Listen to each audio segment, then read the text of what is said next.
Hello मेरे बच्चों, आप सभी का बहुत बहुत स्वागत है केपीएस पर। आज है 17 सितंबर। तो आज हम देखते हैं आज के करंट अफेयर्स। जिन बच्चों को पीडीएफ चाहिए तो उनके लिए एक व्हाट्सएप ग्रुप है मेरे पास, एक ही सोर्स है पीडीएफ सेंड करने का, ठीक है। तो आप 6 से 30 वैसे 7109 पर ऐड हो जाएंगे। आपको एक मैसेज टाइप करना है, simple, I am a new student of KPS. आपको ऐड कर लिया जाएगा और सारी जो भी अपडेट्स है वो आपको दी जाएगी। साथ ही डेली जो करंट अफेयर्स की पीडीएफ है वो सारी आपको मिल जाएगी, ठीक है। तो चलिए शुरू करते हैं 17 सितंबर के current affairs. Question number one देखिए क्या कह रहा है। क्वेश्चन इस तरीके से भी आपका आ सकता है, तो जैसे जैसे क्वेश्चन आपके बन सकते हैं वो सारे मैं आपको कराता जाऊंगा, ठीक है। पहला क्वेश्चन देखिए, पहला क्वेश्चन क्या कह रहा है, मध्यस्थता पर हाल ही में सिंगापुर सम्मेलन के संबंध में निम्नलिखित कदमों पर विचार करें।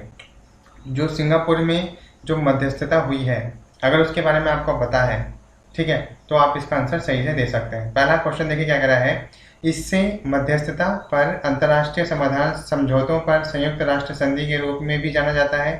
पहला बिल्कुल सही है। तो एक तरीके से ये संधि है, मध्यस्थता करना मतलब एक संधि करना हो गया, ठीक है। पॉइंट 2, वर्तमान में सम्मेलन में प्रस्ताव 50 हस्ताक्षर हुए हैं। बिल्कुल गलत। भारत, अमेरिका और चाइना को मिलाकर टोटल कितने हैं आपके, 53 हस्ताक्षर हुए हैं, ठीक है।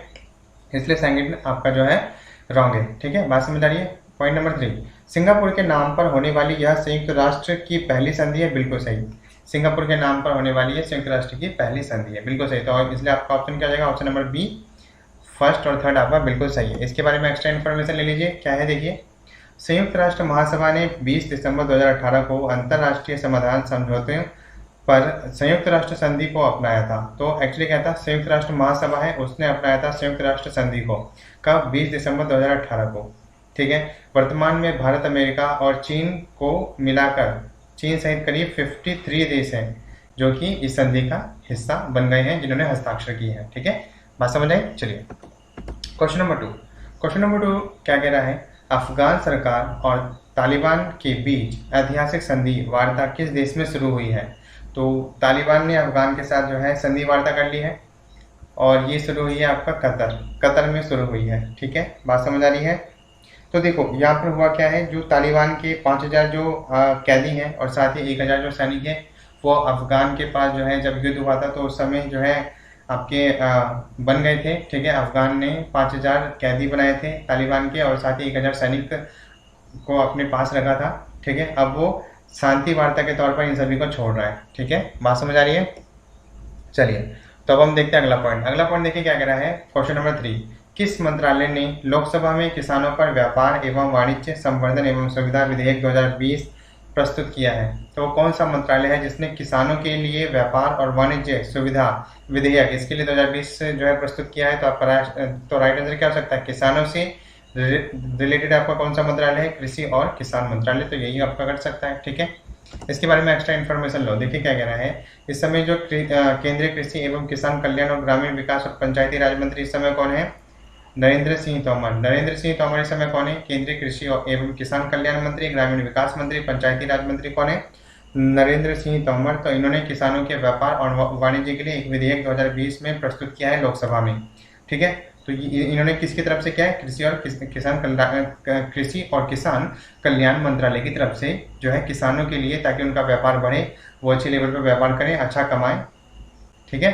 तो ये सारी बातों को लेकर जो है नरेंद्र सिंह तोमर जी ने लोकसभा में जो है एक क्या रखा है, एक विधेयक प्रस्तुत किया है, ठीक है। बात समझ आ रही है। चलिए आगे बढ़ते हैं। अगला क्वेश्चन देखिए, क्वेश्चन नंबर 4, मासिक थोक मूल्य सूचकांक के आधार पर अगस्त 2020 के लिए खाद्य सूचकांक क्या है।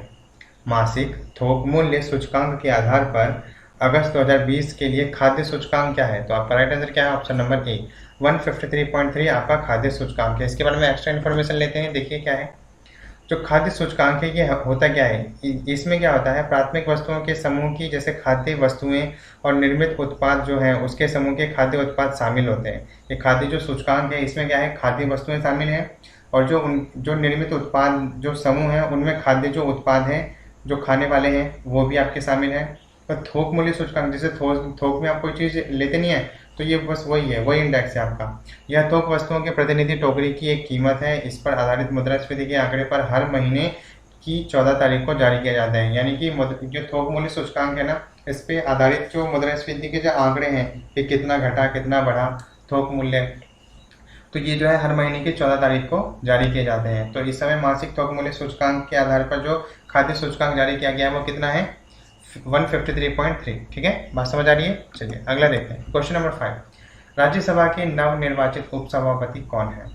राज्यसभा के नवनिर्वाचित उपसभापति कौन है? ठीक है, तो कौन है इस समय?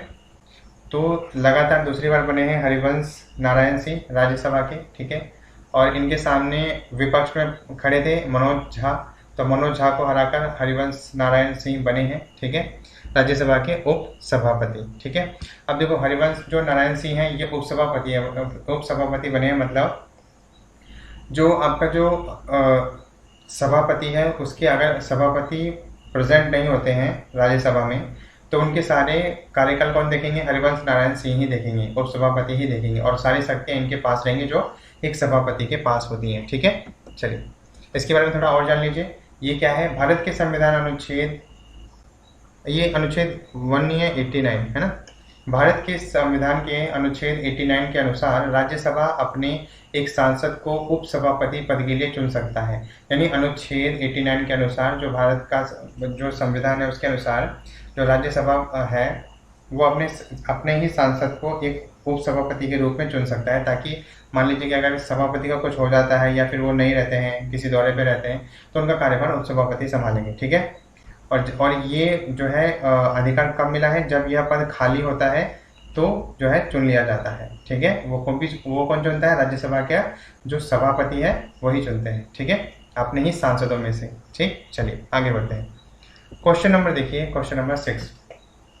क्वेश्चन नंबर 6 का कह रहा है, हाल ही में खबर में देखा गया भारत का next generation stealth frigate project 17A कहाँ से रवाना किया गया है? तो कहाँ से रवाना किया गया है? ऑप्शन नंबर सी आपका राइट आंसर है, मझगांव डाक। ये आपका जो है मझगांव डाक लिमिटेड, पहले इस नाम से ही प्रचलित था, अब इसे मझगांव डाक कर दिया गया है। और ये आपका कहाँ पर है? मुंबई में है। ये कहाँ पर है आपका? ये है आपका मुंबई में। ठीक है, तो मझगांव डाक से भारत का next generation stealth frigate project 17A छोड़ा गया है, और ये बहुत ही शक्तिशाली है और बहुत ही पावरफुल है। अभी तक जितने भी मिसाइल्स बनी है ना हमारे देश में, उन सब में सबसे पावरफुल आपकी कौन सी है? नेक्स्ट जनरेशन की स्टेल्थ फ्रिगेट प्रोजेक्ट 17A सबसे ज़्यादा पावरफुल है। ठीक है, तो इसके बारे में थोड़ी और इन्फॉर्मेशन ले लीजिए। देखिए क्या है P-17A, इसमें क्या है? बराक 8 और साथ ही हाइपरसोनिक का मतलब समझते हैं, जो माइक्रोसेकंड मतलब नैनो सेकंड में जो काम करते हैं और बहुत ही हाइपर टेक्नोलॉजी से युक्त है, वो हाइपरसोनिक ब्रह्मोस। तो बराक 8 और हाइपरसोनिक ब्रह्मोस से लैस होगा कौन? ये जो next generation stealth frigate project है, जो फ्रिगेट प्रोजेक्ट 17A जो है बराक 8 और हाइपरसोनिक ब्रह्मोस से लैस होगा। मतलब ये सारी चीज़ें उसमें जुड़ी हुई रहेंगी, और ये कहाँ पे काम करेगा? हिंद महासागर क्षेत्र में और भारत प्रशांत क्षेत्र में शुद्ध सुरक्षा प्रदाता होगा। मतलब हिंद महासागर क्षेत्र में और भारत और प्रशांत के क्षेत्र में इसके थ्रू शांति फैलाई जाएगी। ठीक है, ये वहीं पर तैनात रहेगा। कोई दिक्कत होती है तो ये लड़ने के लिए तैयार रहेगा। ठीक है, बात समझ आ रही है। बात आई है महाराष्ट्र की। महाराष्ट्र की कैपिटल के बारे में जान लीजिए। क्या है इसकी? मुंबई है। गवर्नर यहाँ के कौन है? भगत सिंह कोश्यारी। फॉर्मेशन इसका 1 मई को हुआ 1960 में, 1 मई 1960 को इसका फॉर्मेशन हुआ। पीएम कौन है? उद्धव ठाकरे। डिस्ट्रिक्ट यहाँ का क्या है? छत्तीस। ठीक है, महाराष्ट्र की कैपिटल क्या है? मुंबई। गवर्नर कौन है? भगत सिंह कोश्यारी। फॉर्मेशन इसका कब हुआ? 1 मई 1960 को। पीएम यहाँ के कौन है? उद्धव ठाकरे। डिस्ट्रिक्ट यहाँ पे कितने हैं? 36। ठीक है, बात समझ आ रही है। चलिए क्वेश्चन नंबर 7। आवश्यक वस्तु संशोधन विधेयक 2020 आवश्यक वस्तुओं की सूची में निम्नलिखित में से किस वस्तु को हटाने का प्रयास करता है? ये जो संशोधन है ये किस वस्तु को हटाने का प्रयास करता है? तो आपका राइट आंसर क्या है? ऑप्शन नंबर ए, अनाज और दालें। ऑप्शन नंबर ए, अनाज और दालें। अब देखो ये इससे होगा क्या, इसके बारे में और एक्स्ट्रा इन्फॉर्मेशन लेते हैं। आवश्यक वस्तु संशोधन विधेयक 2020 जो है अनाज, दलहन, तिलहन, खाद्य तेल, प्याज और आलू को आवश्यक वस्तुओं की सूची से हटाने का प्रावधान करता है। देखो ये प्रावधान क्यों किया गया है? देखो क्योंकि अगर ये प्रावधान नहीं किया जाएगा, क्योंकि कई बार किसानों को ना उन जो वो उत्पादन करते हैं उनका सही मूल्य नहीं मिल पाता है। जैसे वो ले जाके बेचते हैं मंडी में, ठीक है, और मंडी के हिसाब से उन्हें मतलब पूरा रेट नहीं मिल पाता। इसी हिसाब से सरकार का कोई आधिपत्य नहीं होगा उन पर। ठीक है, वो फ्री रहेंगे, जिसको चाहे उसको बेच सकते हैं और जितना मूल्य चाहे उतने मूल्य में बेच सकते हैं। तो इसलिए ये जो है विधेयक जो है लाया गया है। और इन पर जो दलहन फसलें हैं उन पर, आलू, प्याज और इन सब पर, ये खाद्य तेल, इन सभी पर जो है, इन सभी से जो ये संशोधन विधेयक है 2020 ये हटा दिया गया है।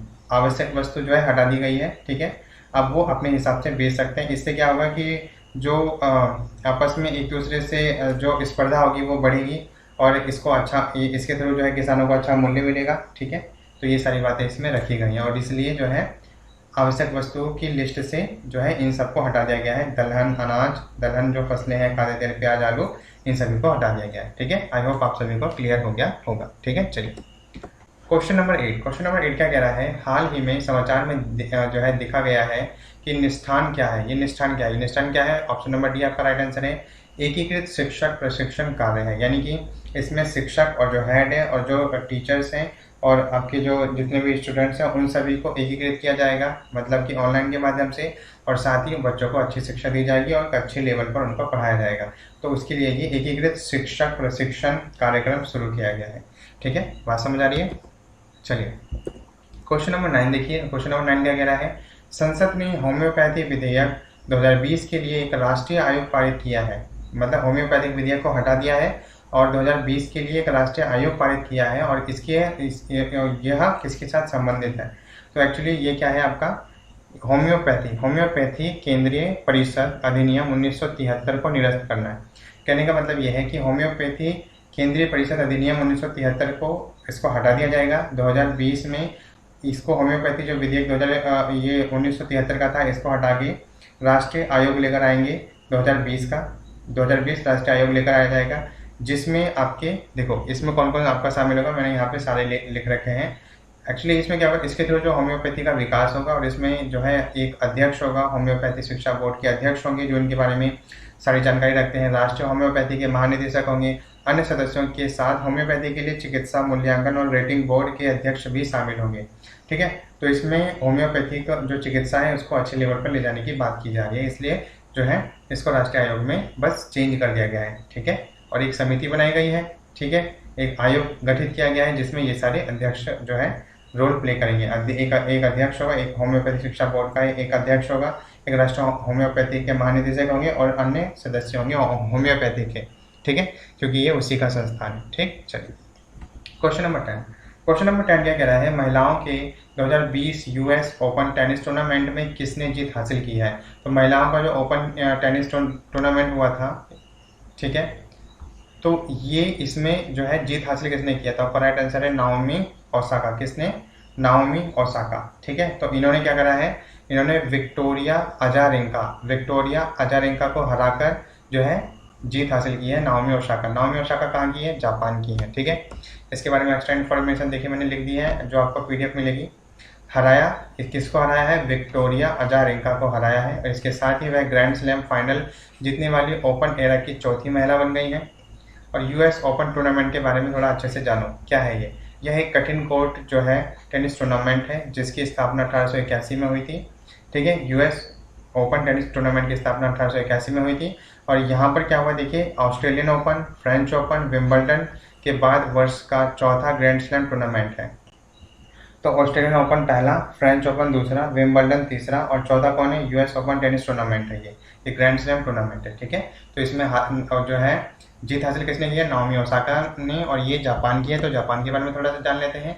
जापान के जो प्राइम मिनिस्टर हैं इस समय कौन है? योशीहाइड सुगा। कौन है? योशीहाइड सुगा। कैपिटल यहाँ की क्या है? जापान की कैपिटल है टोक्यो। करेंसी यहाँ पे येन चलती है और नेशनल लैंग्वेज यहाँ पे क्या है? जापानीज। एक बार मेरे साथ फिर से बोलेंगे, जापान के प्राइम मिनिस्टर कौन है? योशीहाइड सुगा। कैपिटल यहाँ की क्या है? टोक्यो। करेंसी यहाँ की क्या है? Japanese yen.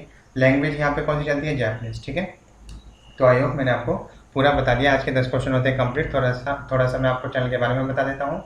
ऊपर आप जो देख रहे हैं ये आपका व्हाट्सअप नंबर, ठीक है, ये आप देख रहे हैं व्हाट्सअप नंबर, तो यहाँ से आप ज्वाइन हो सकते हैं ग्रुप में। ठीक है, और यहाँ से आपको पीडीएफ मिल जाया करेगा रोज के रोज डेली, और साथ ही केबीएस पर जो भी एक्टिविटी होती है सारी आपको इन्फॉर्मेशन मिलती जाएगी। और साथ ही जो बच्चे लाइव देख रहे हैं वो इस चैनल को जरूर सब्सक्राइब कर लीजिए, बेल आइकन पे क्लिक कर लीजिए जरूर, ताकि जो भी अपडेट रहेगी वो सारी आपको मिल जाया करेगी। ठीक है, ये हमारा टेलीग्राम चैनल का लिंक है, आप इससे भी जुड़ सकते हैं। ठीक है, फेसबुक पेज से जुड़ सकते हैं आप। हमारे डेली करंट अफेयर्स आपको प्रोवाइड कराए जाते हैं। बीएससी के बहुत से स्टूडेंट्स को जो प्रैक्टिकल फाइल में लिखने का तरीका है, प्रैक्टिकल से बहुत फायदा हुआ है, तो अगर आप हैं तो आप यहाँ से देख सकते हैं, अदरवाइज कोई और है तो उनको बता सकते हैं। बैंकिंग क्लासेस चल रही है, ठीक है, एसएससी की क्लासेस भी चल रही है, उसका लिंक मैंने नहीं दिया है, वो जल्दी ही प्रोवाइड कर दूंगा मैं। ठीक है, चलिए क्वेश्चन अगला क्या है आपका, तो 7th 8th 9th और 10th की साइंस और मैथ के वीडियोस आपके सीबीएसई पैटर्न पे बेस्ड अवेलेबल है यहाँ पर। आप सभी अगर आपके छोटे भाई बहन हैं तो आप उनको पढ़ा सकते हैं यहाँ से देखकर, या फिर उन्हें यहाँ से पढ़ने के लिए कह सकते हैं। ठीक है, तो आई होप मैंने आपको पूरी इन्फॉर्मेशन दे दी है। ठीक है, आपको और भी बहुत सारा कंटेंट मिलेगा हमारे चैनल पर। ठीक है, तो दोस्तों thanks for being with KBS team. अगर कोई क्वारी है या फिर हमारे प्रति सुझाव है तो ज़रूर हमें कमेंट बॉक्स में लिख के बताइएगा, हमें इंतजार रहेगा। तो दोस्तों आज के लिए इतना ही, फिर मैं मिलूंगा आपको नेक्स्ट वीडियो में। तब तक के लिए जय हिंद, वंदे मातरम। लगे रहिए और सुबह उठते ही साथ अपने लिए एक एम सेट करना है और अपना पूरा दिन उस एम को अचीव करने में लगा देना है। आपकी लाइफ ऑटोमेटिकली अच्छी होती चली जाएगी। ठीक है।